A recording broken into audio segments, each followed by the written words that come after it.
पंढरपूर शहर व तालुक्यातील ग्रामीण भागात मोठ्या प्रमाणात सध्या अवैध धंद्यांचा ऊत आला आहे। हे धंदे पूर्णपणे बंद करण्याकडे प्रशासन फारसे लक्ष देत नसल्यामुळे आज अनेक ठिकाणी संसार उद्ध्वस्त होत आहेत, तर काही ठिकाणी अक्षरशः तरुण पिढी बर्बाद होत असल्याचे विदारक चित्र पाहावयास मिळत आहे। यामुळे आता ग्रामस्थांनीच पुढाकार घेत अवैध धंदे बंद करण्यासाठी मोहीम उघडल्याचे पाहायला मिळत आहे। यामुळे मात्र पोलिसांची चांगलीच पळापळ, तर महिलांमधून मात्र समाधान व्यक्त केले जात आहे, कारण विस्कटलेल्या संसाराचे कल्याण होण्यास सुरुवात झाली आहे। पंढरपूर तालुक्यातील खेडभोसे येथे तंटामुक्ती समिती अध्यक्षपदी बंडू पवार यांची निवड झाली। त्यानंतर तात्काळ ग्रामसभा घेत दारूबंदीसाठी पवार यांनी पावले उचलण्यास सुरुवात केली। ग्रामसभेने बहुमताने ठराव मंजूर करून दारूबंदी झालीच पाहिजे असा ठराव मंजूर केला आणि तंटामुक्त समितीच्या पहिल्या सभेतही याबाबत चर्चा झाली। तेव्हा करकम पोलीस स्टेशनच्या वतीने तात्काळ दारूबंद करून असे आश्वासन देण्यात आले। त्यानंतर सहाय्यक पोलीस निरीक्षक सागर कुंजीर यांनी आपली टीम कामाला लावून अवैध दारू विक्रेत्यांवर कारवाईचा सपाटा सुरू केला। त्यामुळे महिला वर्गातून मोठे समाधान व्यक्त केले जात आहे। गावाला खमक्या तंटामुक्त अध्यक्ष मिळाल्यामुळे तरुणांमधून गावकऱ्यांमधूनही समाधान व्यक्त केले जात असून या गावातील ग्रामस्थांच्या एकीचे तालुकावासियांकडून अभिनंदन आणि कौतुक केले जात आहे, कारण एक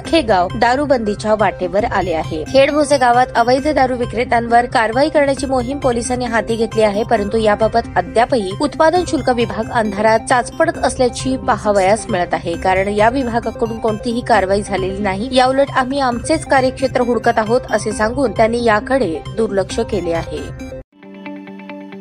ताज्या बातम्या पाहण्यासाठी प्राईम महाराष्ट्र न्यूज चॅनलला सबस्क्राईब करा।